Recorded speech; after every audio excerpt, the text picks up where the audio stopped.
Hello दोस्तों, नमस्कार। आज मैं बताती हूँ कि कोई मंत्र, श्रोत या स्तोत्र, सतनाम या नामावली वो सिद्ध कैसे होते हैं, उनकी जागृति कैसे होती है,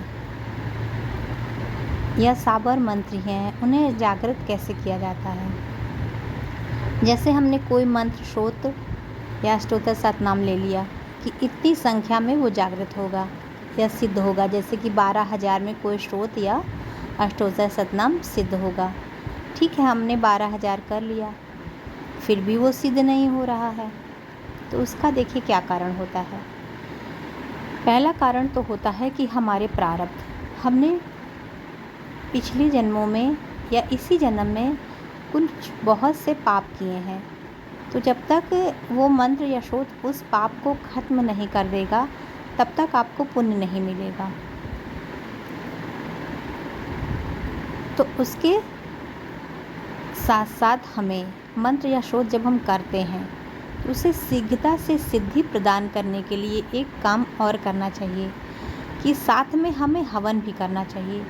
हवन जब हम करते हैं तो कोई भी मंत्र, स्तोत्र या स्तोत्र, सतनाम बहुत तेज़ी से सिद्ध होने लगता है।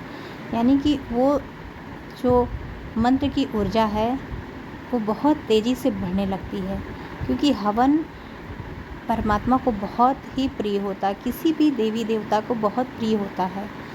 हवन करने से देवी देवता पुष्ट, संतुष्ट और शक्तिशाली होते हैं।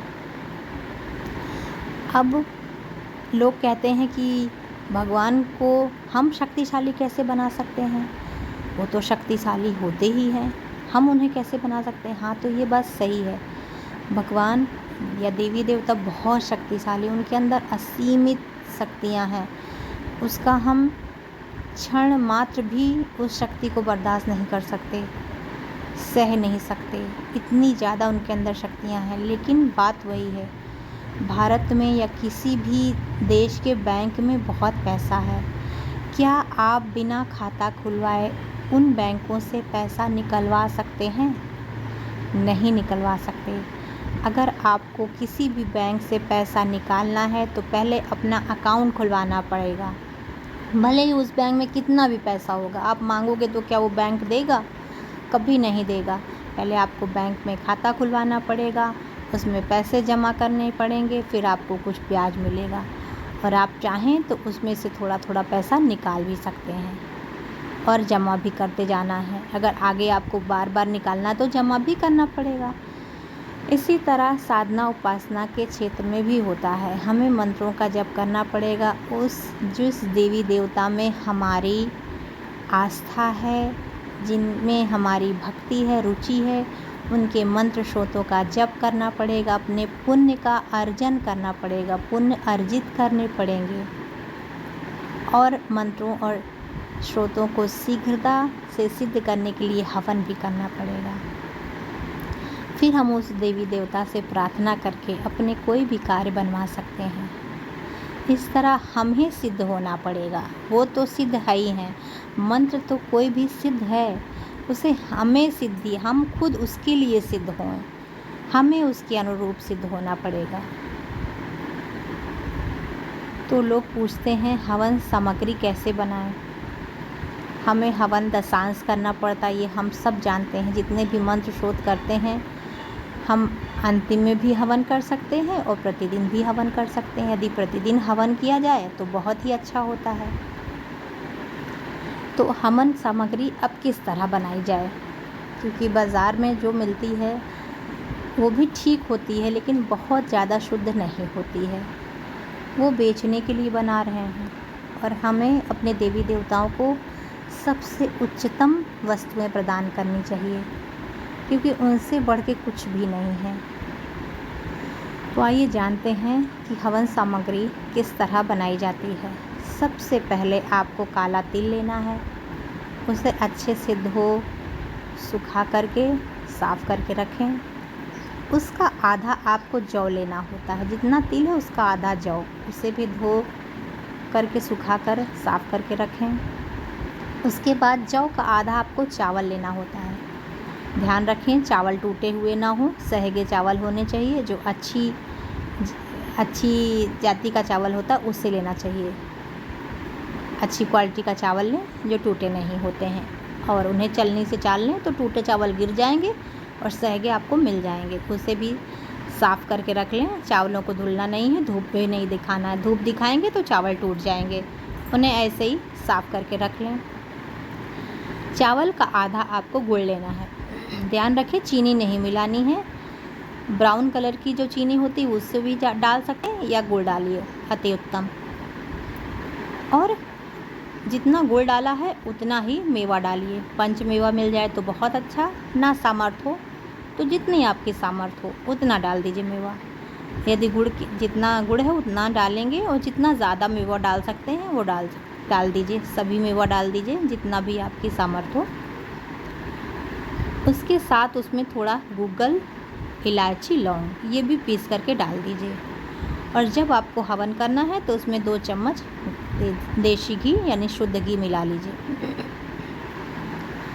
और यदि पुरुष हवन करते हैं तो उन्हें गूगल में घी मिलाकर हवन करना चाहिए। उससे देवी देवता बहुत पुष्ट होते हैं, बहुत ही ज़्यादा प्रसन्न होते हैं, खुश होते हैं और बहुत ही तेज़ी से शक्तिशाली बन जाते हैं वो। और महिलाएं या स्त्रियां इस हवन सामग्री में गूगल को साथ में मिलाकर, इलायची, लौंग मिलाकर पूरी सामग्री से हवन करें।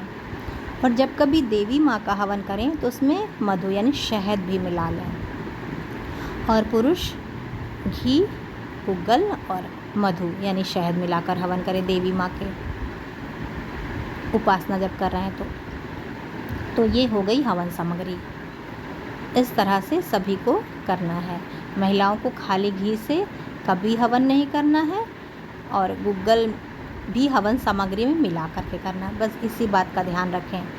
तो जो लोग प्रतिदिन हवन करते हैं, मंत्र या स्रोत को जपने के बाद जितनी भी मात्रा उन्होंने कर रखी, निश्चित कि मैं 1 माला करूँगा, 2 माला, उसके बाद हवन भी करते हैं, उनके जीवन में अद्भुत चमत्कार होते हैं। आप सोच नहीं सकते कि आपके जीवन में क्या क्या चमत्कार घटित होते हैं। हवन अपने आप में अत्यंत शक्तिशाली प्रक्रिया है। यूं ही नहीं हमारे ऋषि मुनि हवन करते रहते थे या हवन करने के लिए लोगों को प्रेरित करते थे। इससे वातावरण में सकारात्मक ऊर्जा का आवाहन होता है, और आसपास के छोटे छोटे कीड़े मकोड़े जो हमें दिखाई देते हैं या नहीं दिखाई देते वो भी नष्ट हो जाते हैं, और एक पॉजिटिव एनर्जी हमारे चारों ओर बन जाती है। तो हवन ज़रूर करना चाहिए। और कोशिश करें गाय के उपले या गाय की कंडी पे हवन करें, या 9 ग्रह की जो लकड़ियाँ होती उन पे हवन करें। यानी 9 ग्रह की पूरी लकड़ियाँ मिल जाएं तो बहुत ही अच्छा, और उनमें से 1, 2, 3 जितनी भी मिल सकें उस पे, और गाय गोबर के उपले पे या कंडे पे हवन करें। क्योंकि हमें सामान्यतया आसानी से आम की लकड़ी मिल जाती है, इसलिए हम आम की लकड़ी पे हवन करते हैं। वैसे शास्त्रों में आम की लकड़ी पे हवन करना वर्जित बताया गया है, आम की लकड़ी पे हवन नहीं करना चाहिए। लेकिन हमारी मजबूरी है, आम की लकड़ी साधारण रूप से हर जगह मिल जाती है तो हम उस पे हवन करते हैं। अगर 9 ग्रह की लकड़ी ना मिले तो गाय गोबर के कंडे पे आप हवन आराम से कर सकते हैं, वो आराम से मिल जाता है आसानी से हर जगह। और 9 ग्रह की लकड़ियाँ मिल जाएं तो अति उत्तम। अब ढूंढते रहें, ढूंढने से क्या नहीं मिल जाता, ईश्वर भी मिल जाते हैं। तो 9 ग्रहों की लकड़ियाँ क्या चीज़ है, उनको इकट्ठा करके रख लीजिए, सुखा लीजिए और उससे हवन करें तो अति उत्तम। आपको वो हर चीज़ प्राप्त होगा जीवन में जिसकी आपने कभी कल्पना की होगी, जिसकी इच्छा को की होगी। आपकी आकर्षण क्षमता बढ़ जाएगी, आपका प्रभाव अत्यंत ही ज़्यादा बढ़ जाएगा, आपसे लोग शीघ्र से शीघ्र प्रभावित होने लगेंगे। आपके चारों ओर आपका ऑरा इतना स्ट्रांग हो जाएगा कि कोई नकारात्मक शक्ति या सत्ता उसमें प्रवेश करने की कोशिश भी नहीं कर सकती, या कोशिश करेगी तो क्षण भर में नष्ट हो जाएगी। इसलिए प्रतिदिन अपने जीवन में हवन को शामिल करें, अपने परिवार के साथ, अपने हित मित्रों के साथ हवन को करें और अपने जीवन में अद्भुत ही चमत्कार को होते देखिए।